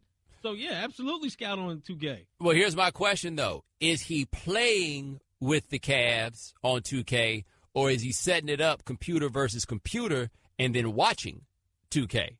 Because if he is setting up computer versus computer and he is watching 2K, that will remind me a lot of my friends in college who would set up the Royal Rumble wrestling game, and then they would watch that, which would then tell me that LeBron might be due for a drug test if he's anything like them. And I'm just saying, if you're watching the video game play against the video game, that's a real high behavior. Not that LeBron getting high. I have no reason to believe that LeBron is getting high. I just know that the other people who do that, they high. They apparently caught up with them girls in Venezuela who told them where to go get some smoke. That's how that goes. But think about it, too. You have me thinking about this in regards to LeBron. How frustrated does he have to be if he is playing video games and having a simulation and saying, hey, I wouldn't do that. Like, why are you making that cut there? When we run our offense, we don't do that. Great moments in commercial history. This game doesn't show my breakaway speed. That's what LeBron is. In fact, I can imagine LeBron, like, writing a letter, like calling up the 2K people, like, hey, let me talk to your manager. Yeah, I bet LeBron got the 2K man in his phone. Hey, let me talk to your manager. Hey, look here. So this thing happened here? You know damn well that wouldn't happen. Also, Shannon, I imagine that LeBron, anytime he loses, says the same 3 words. You know those 3 words. Go ahead and tell them. Game be cheating. Game cheating. Game cheating. Game cheating. I feel bad, by the way, for all y'all who don't play video games and have never played video games against your friends who can't understand what it is for the game to be cheating. I watched somebody put it up on Twitter the other day. I couldn't retweet it because he used one of the words I can't retweet. But it shows some dude was playing with the Seahawks. He had Eddie Lacy, and Eddie Lacy got all the way to the goal line, and he was stripped going into the end zone, and then some dude from the Packers recovered it and ran it back like 106 yards. And I wasn't even playing in the game, and all I thought was, game cheating. Like, I couldn't imagine what I would have done under those circumstances if I was playing that game. Because the game's cheating. That's it. All right, 888-729-3776. DJ Mike Hitman, what's going on? I hear you, bro. I hear you talking. I wouldn't even play with that kid in a video game. I don't care if you do cheat. The man is garbage to me. He got to prove it to me. Now, I can't wait to Isaiah and all these teammates come back. For we could just go ahead and end this drama. LeBron James this, LeBron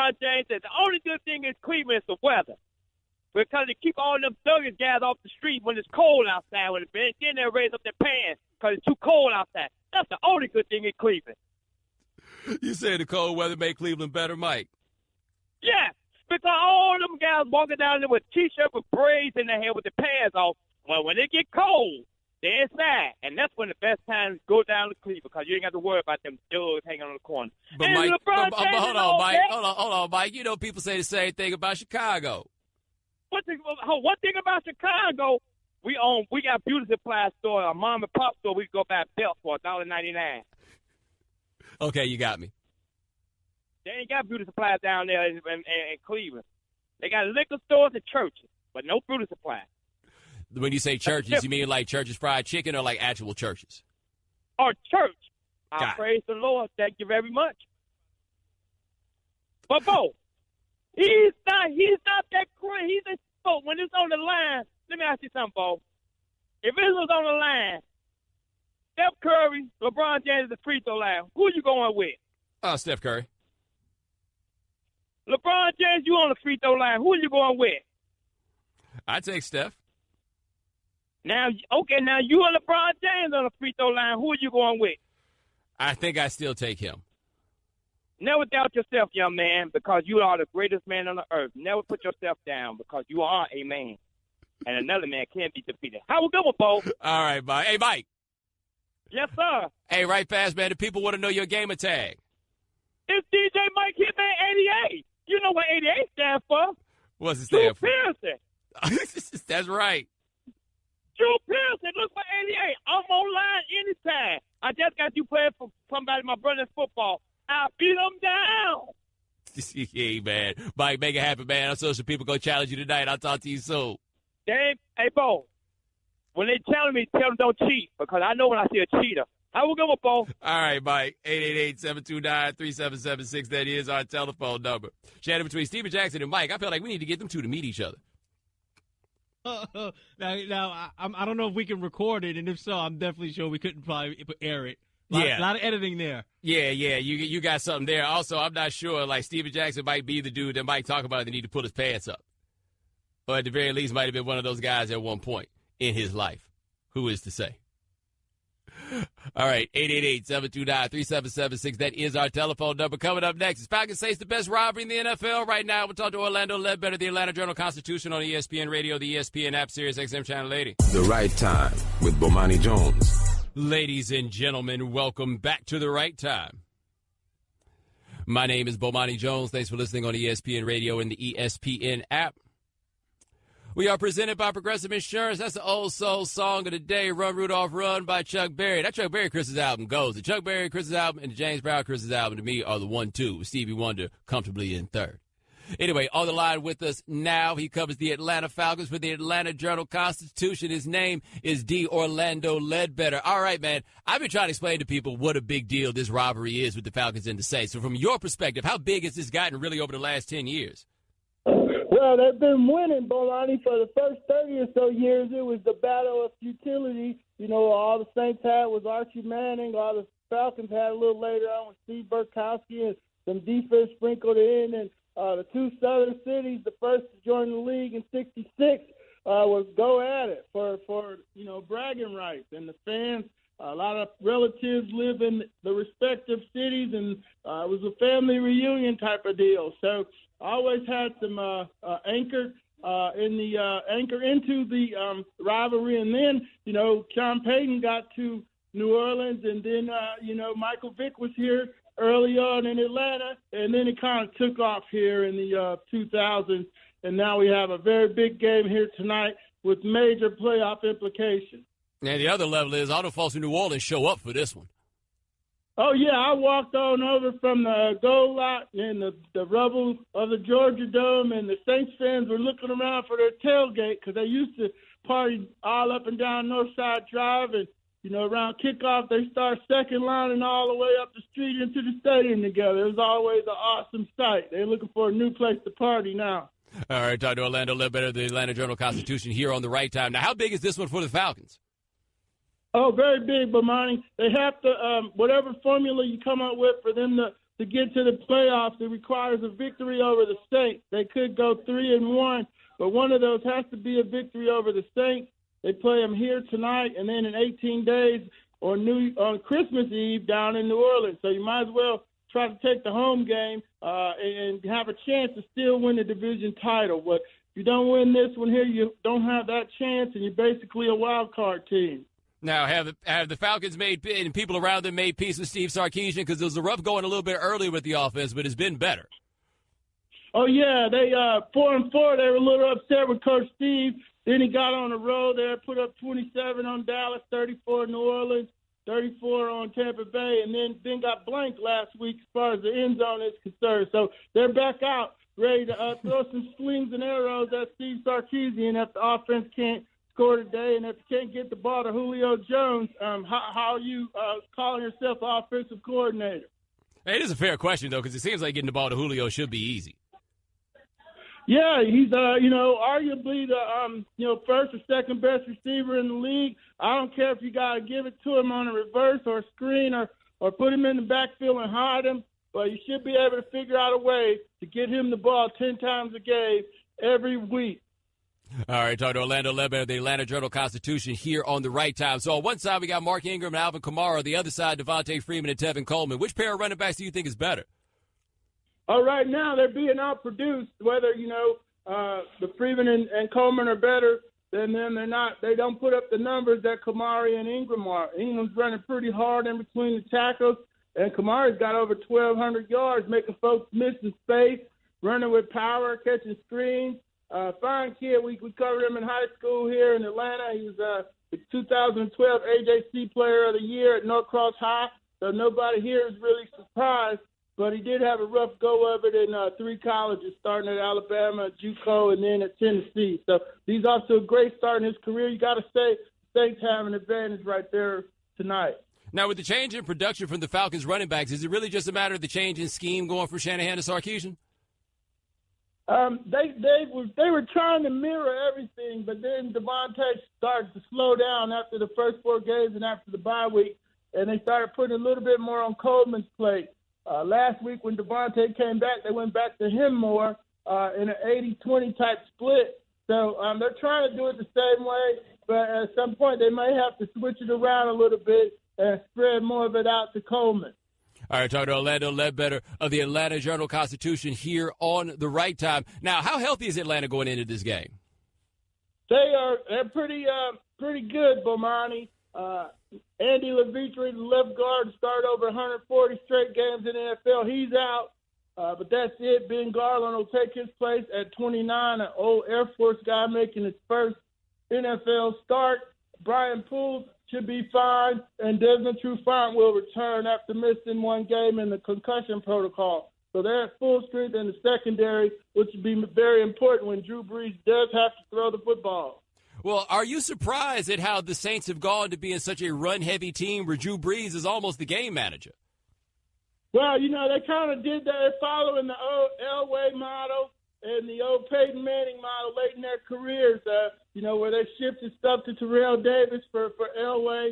And, in Denver, they ran the ball pretty effectively for Elway to win it, and for Peyton. And then he always had a good running game behind him in Indianapolis. So, Drew Brees throwing the ball 40, 50 times a game wasn't a winning formula for him anymore. It was led to a string of 3, 7, and 9 seasons. So they changed it up. They put some more offense, some more power in the run game, and, it's working out greatly for them this season.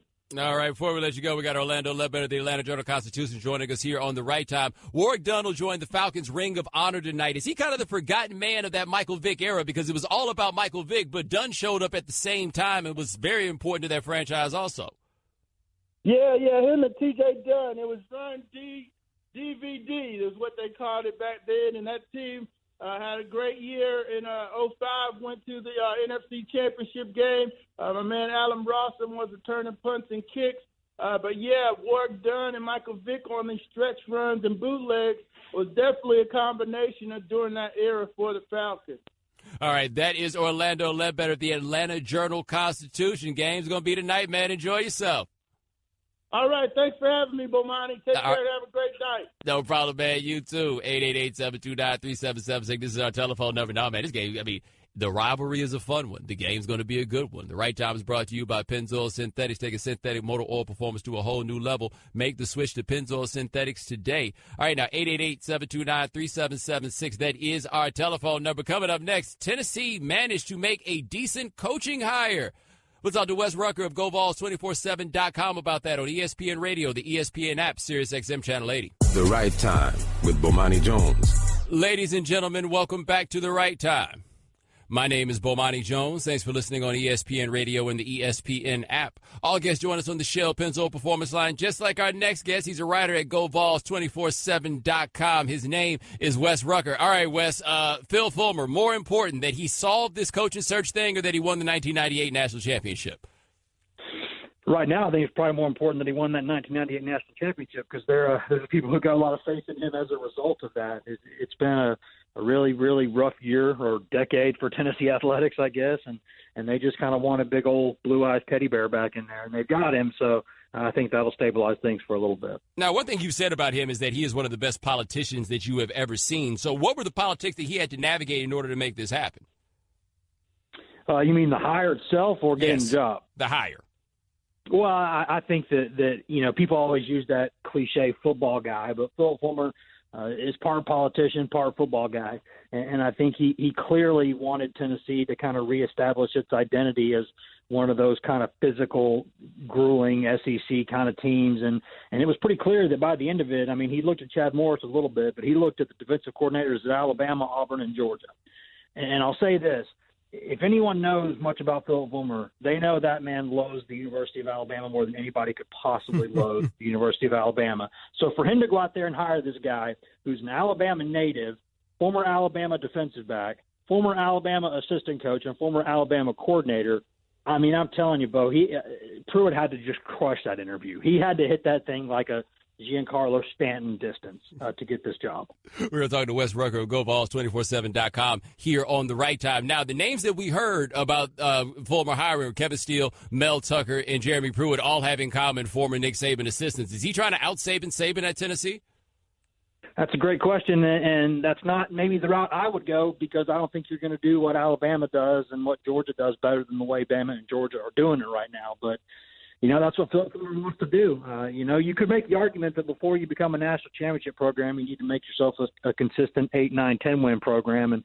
And maybe this is the kind of move that does that. But, Tennessee, I don't know if a lot of people realize this, Tennessee's the only team in the SEC East that has to play Bama every single season.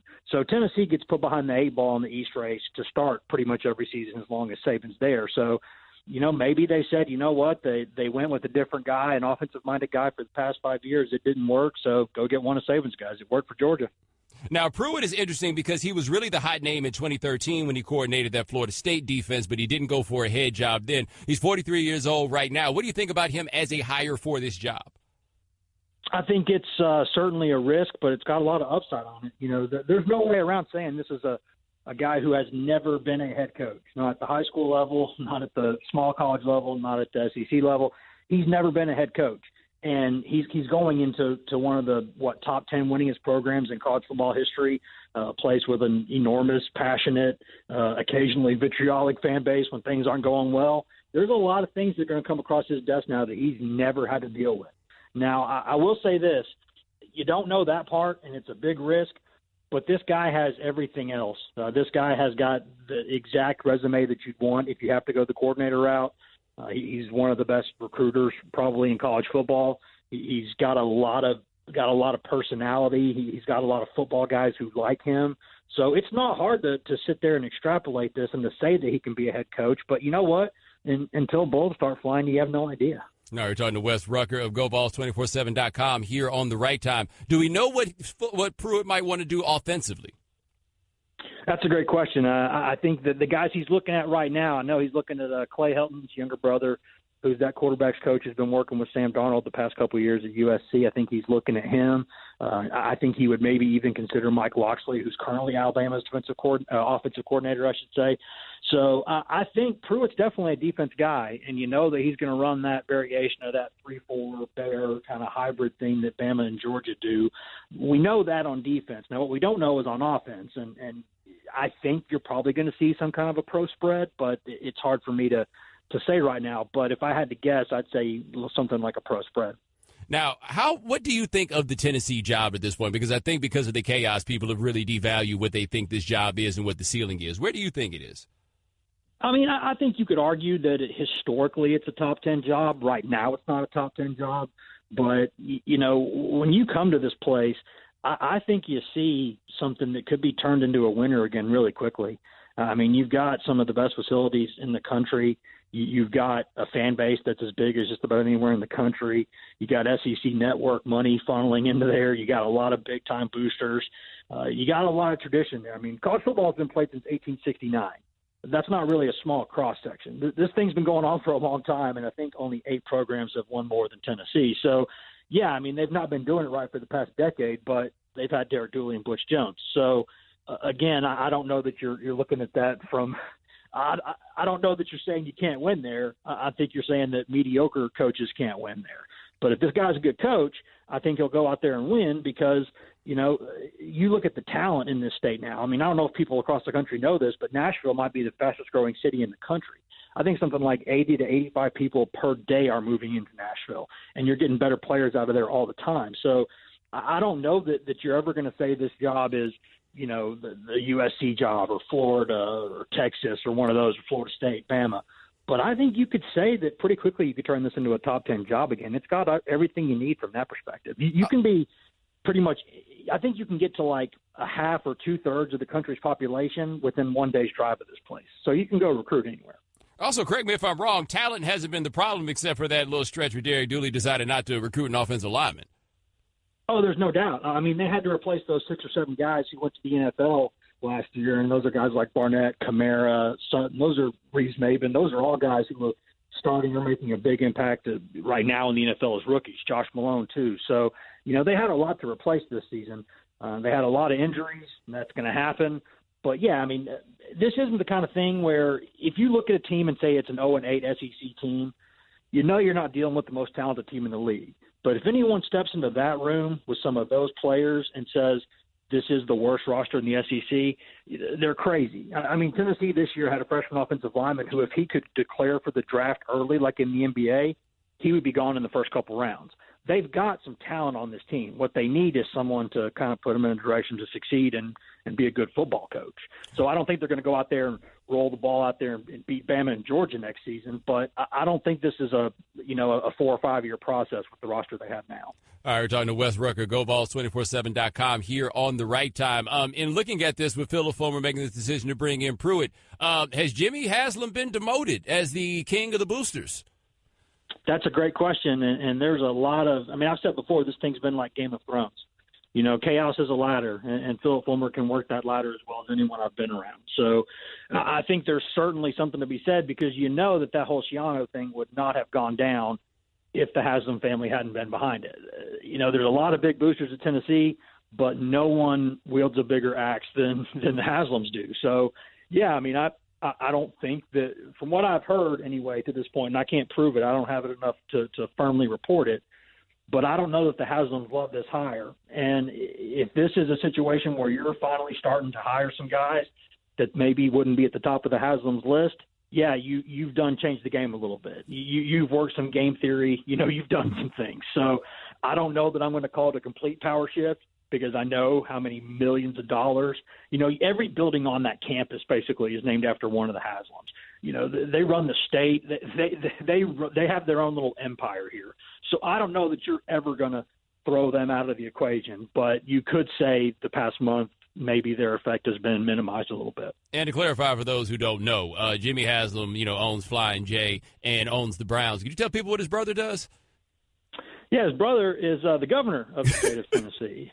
So, and some people think might be a senator one day, and their father, Big Jim, is the one who, you know, their family owns something like 70% of a $34 billion company. So, you know, they've got money. That ain't the problem. But yeah, this basically is Tennessee's almost kind of their hermit kingdom. So yeah, they are as powerful in this state as just about any family could be in any state.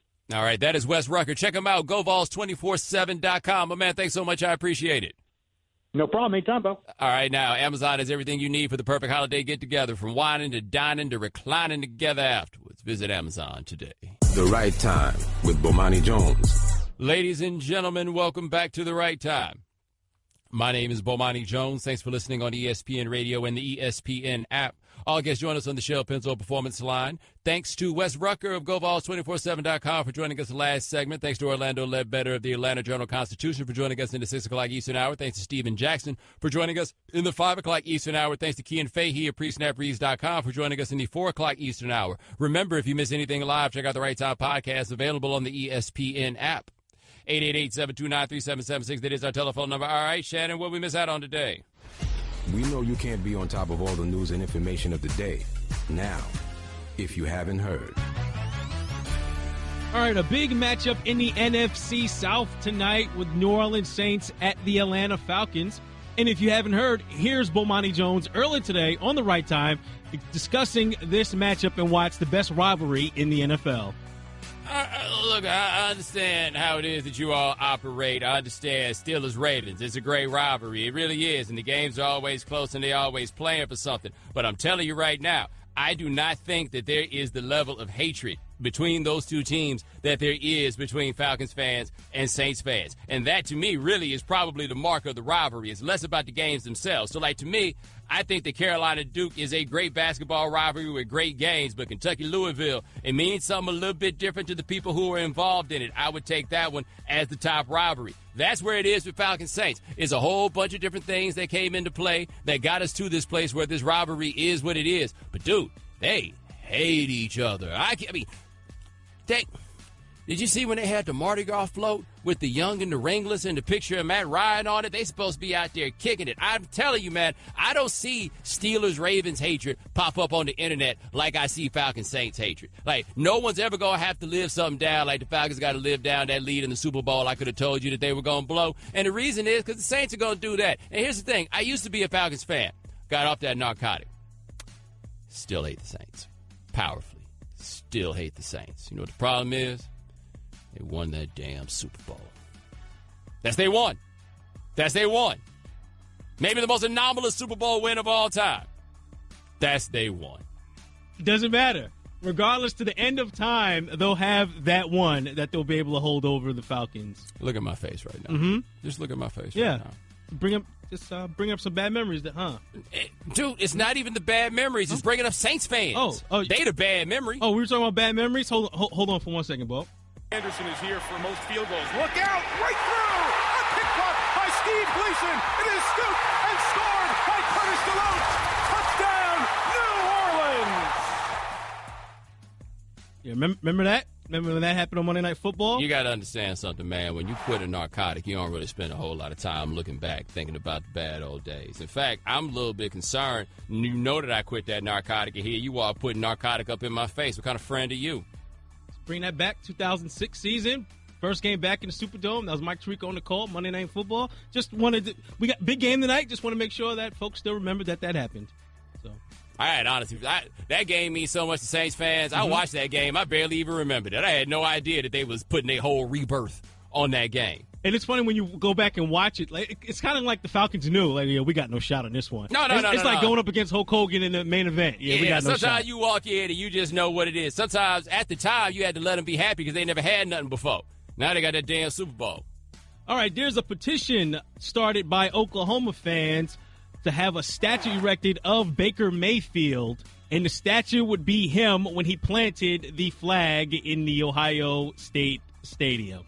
So far, the petition has over 4,000 signatures to get Baker Mayfield statue up. Is there a Jamel Holloway statue? Because if there ain't no Jamel Holloway statue, then we ain't having no Baker Mayfield statue. See, on the website, it says winners of the Heisman Trophy who attend the University of Oklahoma have a Heisman. They're memorized in the Heisman. They have a Heisman Park, Mm-hmm. So they're already predicting that Mayfield will win the Heisman, and they want this statue to be. Well, if he's going to get a statue anyway, you might as well do that. That would be the coolest statue to have. So they're not going to go with the crotch grab? They'll just go with the flag? I hadn't thought about that. See? That might be even better.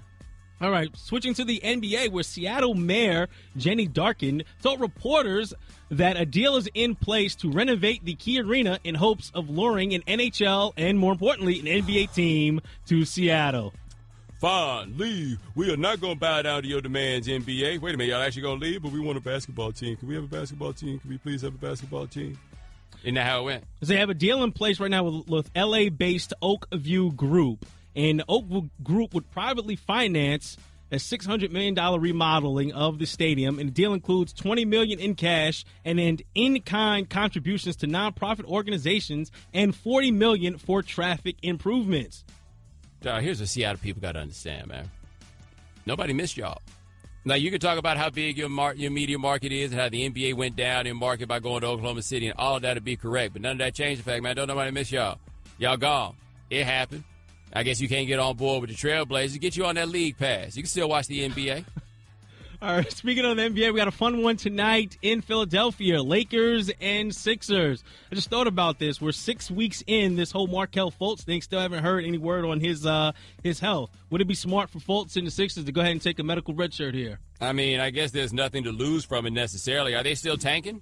Right? Like, would he come back and mess up the program for them trying to get picks and stuff? I can't tell if they went in on purpose now or by accident. It's hard to tell. Like, if there's any NBA team that knows about medical red shirts, I guess it's the Sixers, right? They all about it. In fact, they probably got Markelle Fultz being like, yo, I looked at that injury report. I think we're going to have to shut him down this year. They love that. Or, hey, we're going to send you overseas. They try to look at Markelle Fultz and find out if he really from Serbia. And last and certainly not least, a Port Chester, New York woman is suing her surgeon. She claimed that he was on his cell phone throughout her surgery. She had 2 procedures done for her varicose veins and claimed the surgeon was on the phone the entire time. I mean, did he mess up, though? I don't think he messed up, but she said she was scared throughout, and apparently he claims he was taking a Spanish proficiency test during the surgery. I mean, I'm just saying he might be really good. I'm using cell phone right now. But ladies and gentlemen, thanks so much for joining us here on The Right Time. We do this every weekday, 4 p.m. Eastern. Shannon, Nuno, Ryan, thanks so much. Dale and Jacoby coming up next. Thanks for listening to The Right Time podcast. Please come back tomorrow for more. And don't forget to listen to The Right Time with Bomani Jones from 4 p.m. to 7 Eastern on ESPN Radio and the ESPN app.